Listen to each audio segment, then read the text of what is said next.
Hello നമസ്കാരം. ലാലേട്ടൻ്റെ പുതിയ മൂവിയായ തുടരും എന്നുള്ള സിനിമ ഞാൻ കണ്ടിരുന്നു.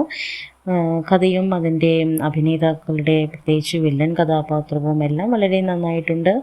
ശോഭന മേഡത്തിന് പഴയൊരു അഭിനയത്തിൻ്റെ ശൈലി വന്നതായിട്ട് എനിക്ക് തോന്നിയില്ല. ലാലേട്ടൻ്റെ അഭിനയമൊക്കെ പക്ക സൂപ്പറായിരുന്നു. പഴയൊരു ലാലേട്ടനെ തിരിച്ചു കിട്ടിയതുപോലെയൊക്കെ നമുക്ക് തോന്നി. സാധാരണ ഒരു ഫാമിലി കഥയാണ് എന്ന് വിചാരിച്ച് നമ്മൾ ഒരിക്കലും ഈ ഒരു മൂവിയിലേക്ക് പോകരുത്. കാരണം തികച്ചും വ്യത്യസ്തമാണ് ഒരു സ്റ്റോറി. മാത്രവുമല്ല 16+ ഫിലിം ആയതുകൊണ്ട് തന്നെ വളരെ കൊച്ചുകുട്ടികളെ നമ്മൾ സിനിമയ്ക്ക് കൊണ്ടുപോകുന്നത് വളരെ ശ്രദ്ധിക്കണം. കാരണം ഞാൻ പോയ സ്ഥലത്ത് തന്നെ വളരെ കൊച്ചുകുട്ടികൾ അവരുടെ മാതാപിതാക്കളുടെ കൂടെ വന്നിരുന്ന് സിനിമ കാണുന്നതായിട്ട് കണ്ടു. പക്ഷേ ചില സീനുകളൊക്കെ അവരുടെ മനസ്സിലേക്ക് പതിയുന്നത് വളരെ നമ്മൾ ചിന്തിക്കേണ്ടതുണ്ട്. അതുകൊണ്ട് തന്നെ